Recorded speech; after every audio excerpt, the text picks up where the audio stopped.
Nancy 6e face au Havre 7e, deux équipes séparées par un but. Nancy a marqué un but de plus que le Havre, même différence de but pour ces deux formations, même nombre de points. L'équipe qui remportera ce choc, Alain, basculera à égalité avec le deuxième du classement, à savoir le Stade Brestois. Oui, tout à fait. Et il y a aussi celui qui perdra ce choc, restera quand même qu'à 5 points du leader. Donc c'est pas catastrophique non plus. Donc ce soir, un bel engagement de la part des deux équipes. Un match complet et j'espère qu'on va voir beaucoup de buts. L'entrée des deux équipes sur cette pelouse synthétique de Marcel Picot sous la direction de Michael Lesage qui va arbitrer cette rencontre au sommet du championnat de Ligue 2.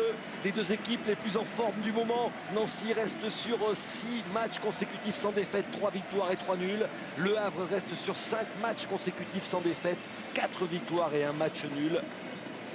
On devrait assister à un grand match de foot dans ce championnat de Ligue 2 à l'occasion de cette dernière rencontre de la 12e journée. La composition de l'équipe nancéenne avec l'homme en forme en attaque, Mana Dembélé, auteur de 7 buts. Oui, un 4-3-3. Vous allez voir, les deux équipes vont jouer dans le même style, dans la même configuration. Un 4-3-3, donc voilà, avec Amadou devant la défense, qui va relayer un petit peu toute l'équipe. Walter à sa gauche et Setou à droite. Pablo Correa, l'entraîneur de l'AS Nancy-Lorraine, qui attend bien sûr une nouvelle bonne performance de ses joueurs qui ont ramené un nul d'Auxerre lors de la journée précédente. Et on va découvrir la composition havraise d'Éric Mombaerts avec une formation organisée plutôt en 4-1-4-1. Oui, 4-1-4-1, moi je dirais plus un 4-3-3 parce que Bonnet et Chebak vont jouer beaucoup plus haut sur les côtés, même si à la récupération ils seront à cette hauteur-là. Et puis Mbami devant la défense avec Saïs et Fontaine juste devant, donc avec une pointe basse au milieu du terrain.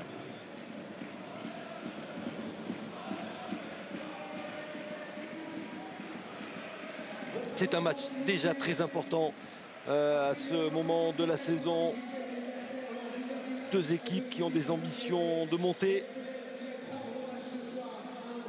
Et avant le début de cette rencontre, un hommage à Jean Parentin, le papa de Gérard Parentin, ancien président de l'AS Nancy-Lorraine, récemment décédé.